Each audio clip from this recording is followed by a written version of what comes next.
വന്നു കയറുന്ന ഭാര്യമാരുടെ ഐശ്വര്യം കൊണ്ട് പലപ്പോഴും കോടീശ്വരന്മാരാകുന്ന ഭർത്താക്കന്മാരുണ്ടല്ലേ.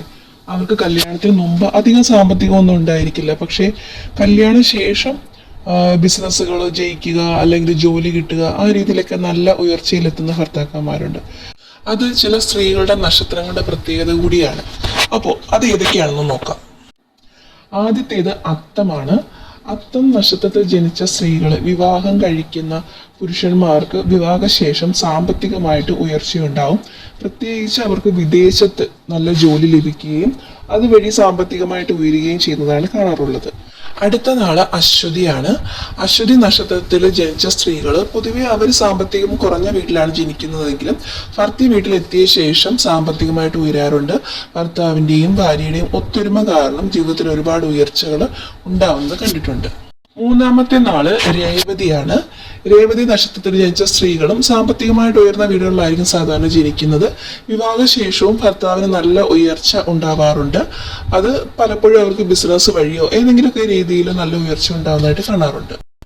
അടുത്ത നാള് രോഹിണിയാണ്. കൃഷ്ണന്റെ നാളായ രോഹിണിയിൽ ജനിച്ച സ്ത്രീകൾക്ക് പൊതുവെ സാമ്പത്തികം കുറഞ്ഞ വീടുകളിലാണ് അവർ ജനിക്കുന്നതെങ്കിലും വിവാഹശേഷം രണ്ടുപേരുടെയും കഠിനാധ്വാനം കാരണം നല്ലതുപോലെ പൈസ ഉണ്ടാക്കാനും പ്രത്യേകിച്ച് ബിസിനസ് വഴിയിട്ടൊക്കെ കോടിക്കണക്കിന് പൈസയൊക്കെ ഉണ്ടാക്കാൻ കഴിയുന്നതായിട്ട് കാണാറുണ്ട്.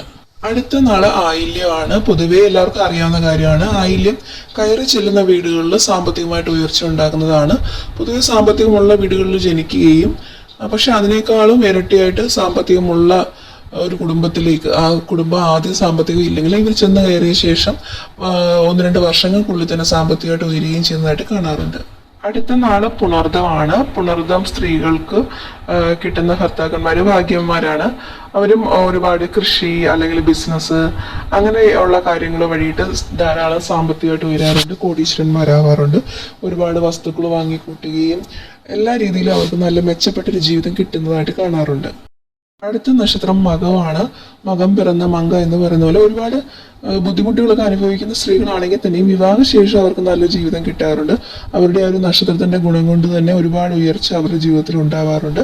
ഭർത്താവ് സാമ്പത്തികമായിട്ട് ധാരാളമായിട്ട് ഉയരുകയും ചെയ്യാറുണ്ട്. അവസാനത്തെ നക്ഷത്രം മൂലമാണ്. മൂലം സാധാരണ പുരുഷന്മാർക്കാണ് നല്ലതെങ്കിലും സ്ത്രീകൾക്ക് കല്യാണശേഷം നല്ലൊരു സാമ്പത്തികമായിട്ടുള്ള ഉയർച്ചയുള്ള ജീവിതം കിട്ടാറുണ്ട്. ഭർത്താവിൻ്റെയും ഭാര്യയുടെയും കഠിനാധ്വാനം കൊണ്ടും പഠിപ്പ് കൊണ്ടും ഒക്കെ തന്നെ അവർക്ക് നല്ല ജോലിയും ബിസിനസ്സും ഒക്കെ ലഭിക്കാറുണ്ട്. സാമ്പത്തികമായിട്ട് ധാരാളം ഉയരുന്ന ഒരു നാളാണ് മൂലം എന്ന് പറയുന്നത്.